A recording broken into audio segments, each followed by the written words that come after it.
City ರವಿಗೆ ಮತ್ತೊಂದು shock. ಮಹಿಳಾ ಆಯೋಗಕ್ಕೆ ಯೂತ್ ಕಾಂಗ್ರೆಸ್ ದೂರನ್ನ ಕೊಟ್ಟಿದೆ. ಯೂತ್ ಕಾಂಗ್ರೆಸ್ ದೂರಿನ ಬಗ್ಗೆ ಬೆಳಗಾವಿ ಎಸ್ಪಿಗೆ ಪತ್ರವನ್ನ ಬರೀತೇನೆ, ಸಭಾಪತಿಗಳ ಜೊತೆಗೆ ಮಾತನಾಡಿದ್ದೇನೆ. ಸಿಟಿ ರವಿ ಮಾತನಾಡುವಾಗ ಕ್ಯಾಮೆರಾ ಆಫ್ ಆಗಿದೆ ಅಂತ ಹೇಳಿದ್ದಾರೆ.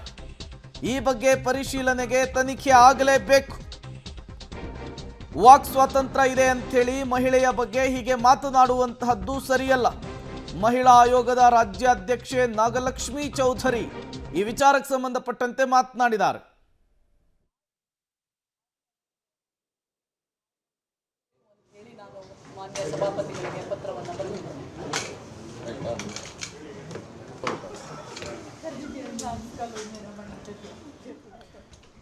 ಈಗಾಗಲೇ ನಿಂದನೆಯ ಆರೋಪವನ್ನು ಫೇಸ್ ಮಾಡಿ ನಾನ್ ಬೇಲೆಬಲ್ ಕೇಸ್ನಲ್ಲಿ ಅರೆಸ್ಟ್ ಆಗಿರುವಂತಹ ಸಿಟಿ ರವಿ ಅವರಿಗೆ ಮತ್ತೊಂದು ಸಂಕಷ್ಟ ಎದುರಾಗುವಂತಹ ಸಾಧ್ಯತೆ ಇದೆ. ಕಾರಣ ಮಹಿಳಾ ಆಯೋಗಕ್ಕೆ ಈಗ ಯೂತ್ ಕಾಂಗ್ರೆಸ್ ದೂರನ್ನು ಕೊಟ್ಟಿದೆ.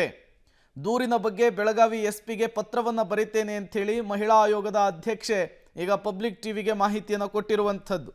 ಈಗಾಗಲೇ BNS ಸೆಕ್ಷನ್ 75, 79 ಅಡಿಯಲ್ಲಿ FIR ದಾಖಲಾಗಿದೆ. ಇನ್ನೇನು ಕೆಲವೇ ಕ್ಷಣಗಳಲ್ಲಿ ಜಾಮೀನಿನ ಭವಿಷ್ಯ ಕೂಡ ನಿರ್ಧಾರ ಆಗುತ್ತೆ. ಈ ಸಂದರ್ಭದಲ್ಲಿಯೇ ಸಿಟಿ ರವಿ ಅವರ ಮೇಲೆ ಕೇಳಿ ಬಂದಿರುವ ಆರೋಪದ ವಿಚಾರಕ್ಕೆ ಸಂಬಂಧಪಟ್ಟಂತೆ, ತುಚ್ಛ ಹೇಳಿಕೆಯನ್ನು ಕೊಟ್ಟಿದ್ದಾರೆ ಅನ್ನುವಂತಹ ಆರೋಪದ ವಿಚಾರಕ್ಕೆ ಸಂಬಂಧಪಟ್ಟಂತೆ ತನಿಖೆ ಆಗಬೇಕು ಅಂಥೇಳಿ ಮಹಿಳಾ ಆಯೋಗದ ಅಧ್ಯಕ್ಷೆ ಮಾತನಾಡಿರುವಂಥದ್ದು. ಈ ಮೂಲಕ ಸಿಟಿ ರವಿ ಅವರ ಮೇಲೆ ಬಂದಿರುವಂತಹ ಆರೋಪಕ್ಕೆ ಈಗ ಮಹಿಳಾ ಆಯೋಗ ಕೂಡ ಎಂಟ್ರಿಯನ್ನು ಕೊಟ್ಟಿದೆ. ಮಹಿಳಾ ಆಯೋಗ ಇದಕ್ಕೆ ಮಧ್ಯಪ್ರವೇಶ ಮಾಡಬೇಕು ಅಂಥೇಳಿ ಯೂತ್ ಕಾಂಗ್ರೆಸ್ನ ಸದಸ್ಯರು ದೂರನ್ನು ಕೊಟ್ಟಿದ್ರು.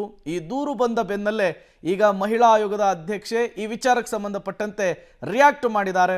ಸಭಾಪತಿಗಳ ಜೊತೆಗೆ ನಾನು ಮಾತನಾಡ್ತೇನೆ, ಬೆಳಗಾವಿಯ SPಯ ಜೊತೆಗೆ ನಾನು ಮಾತನಾಡ್ತೇನೆ ಅನ್ನುವಂತಹ ವಿಚಾರವನ್ನು ಕೂಡ ಪ್ರಸ್ತಾಪಿಸಿರುವಂಥದ್ದು.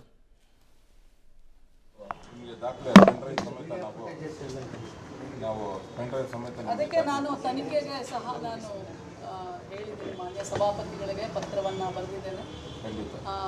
ಅದು ಯಾಕಂದರೆ ಆಲ್ರೆಡಿ ನಾನು ಅದೇ ರಿಪೀಟ್ ಮಾಡ್ತಾ ಇದ್ದೀನಿ ನಿಮಗೆ. ಒಬ್ಬರು ಘನವೆತ್ತ ಸರ್ಕಾರದಲ್ಲಿ ಮಾನ್ಯ ಸಚಿವರಾಗಿರುವಂಥ ಶ್ರೀಮತಿ ಹೆಬ್ಬಾಳ್ಕರ್ ಅವರು ಒಬ್ಬರು ಮಹಿಳೆ. ಸಿಟಿ ರವಿ ಅವರ ವಿರುದ್ಧ ಲೈಂಗಿಕ ಕಿರುಕುಳ, ಮಹಿಳೆಯ ಘನತೆಗೆ ಧಕ್ಕೆ ತಂದಂತಹ ಕೇಸನ್ನು ಹಾಕಲಾಗಿದೆ. BNS ಸೆಕ್ಷನ್ 75, 79 ಅಡಿಯಲ್ಲಿ FIR ದಾಖಲಾಗಿದೆ. ಇವೆರಡೂ ಸೆಕ್ಷನ್ಗಳು ಕೂಡ ನಾನ್ ಬೇಲೆಬಲ್ ಕೇಸ್ ಆಗಿರುವಂತಹದ್ದು. ಇದೇ ವಿಚಾರಕ್ಕೆ ಸಂಬಂಧಪಟ್ಟಂತೆ ಈಗಾಗಲೇ ಬೆಳಗಾವಿಯ ಜಿಲ್ಲಾ ನ್ಯಾಯಾಲಯದಿಂದ ಬೆಂಗಳೂರಿನ ಜನಪ್ರತಿನಿಧಿಗಳ ನ್ಯಾಯಾಲಯಕ್ಕೆ ಕೇಸ್ ವರ್ಗಾವಣೆ ಆಗಿರುವಂಥದ್ದು.